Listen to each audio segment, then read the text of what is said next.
Dito lang pala sa kusina matatagpuan ang gulay na pwede palang pang-dessert. At syempre kasama ko pa rin si Chef Marcos. Chef, bati ka naman sa mga kamisis natin. Hello mga kamisis. So for today, gagawa tayo rel ng talong brownies. Make sure na present ang mga sumusunod. Isang talong, kalahating tasa ng harina, 1/4 cup ng cocoa powder, isang kutsarita ng baking powder, 15 grams ng butter, isang itlog. Chef, bakit mo naman naisip na talong? Ayan, para mas healthy rin yung ating brownies. Galing, And ang maganda kasi niyan, gamit natin na cocoa powder, pure din siya. So mas healthy din talaga yung brownies natin. Chef, ano ang tamang pagpili ng talong para dito? So kailangan kasi medium talong lang para konti lang din yung buto, pati makinis at mabigat. So Chef, ano ba yung ginawa mo sa talong? Ayan, binuil natin hanggang sa lumambot, tapos balatan, tapos mash natin yung talong. Yan. Then add natin yung egg. So mas maganda dito yung sa eggplant, masyadong puree para yung sa texture din na kalabasan niya, mas malambot yung brownies natin. Pag idiretso mo na yun sa prito, torta na yan. Add tayo ng flour, all-purpose flour. Add tayo ng cocoa powder. Pwede tayo mag-add ng yung chocolate bar na dark. Oh, dark chocolate. Okay mas healthy ata yun. Yes, mas healthy. Na hindi siya nakakataba masyado kasi wala masyadong sugar. Then yung ating baking powder, add tayo konti. Chef, kung yung mga powdered chocolate, okay lang din. Pwede. So yun, nag-add na ako ng ng butter. Butter. So mix lang ulit.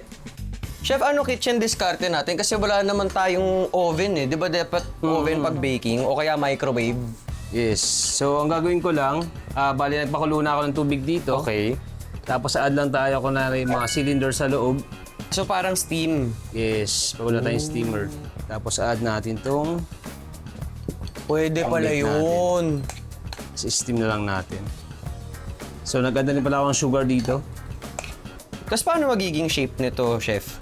Parang Circle ganyan lang. lang. Oo, ganun lang So siya. pwede naman natin i-form siya na square mamaya pag Okay. kinat na natin.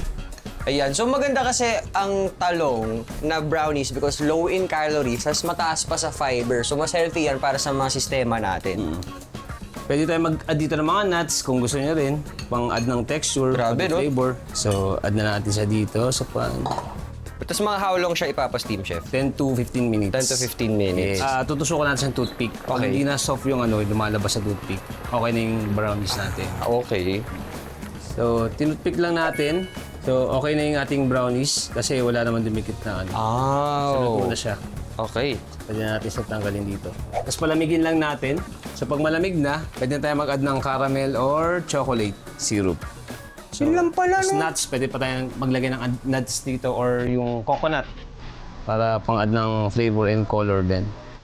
Eggplant brownies. O, talong brownies. Galing tignan niyo. Parang brownies lang talaga Okay. Wala akong nalalasahang talong.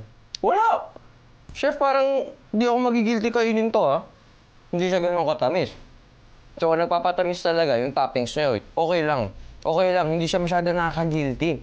Ate ko rin, Ate Lai, I am sure, hindi niya pa natatry from gulay to dessert. Kaya, subukan niya na.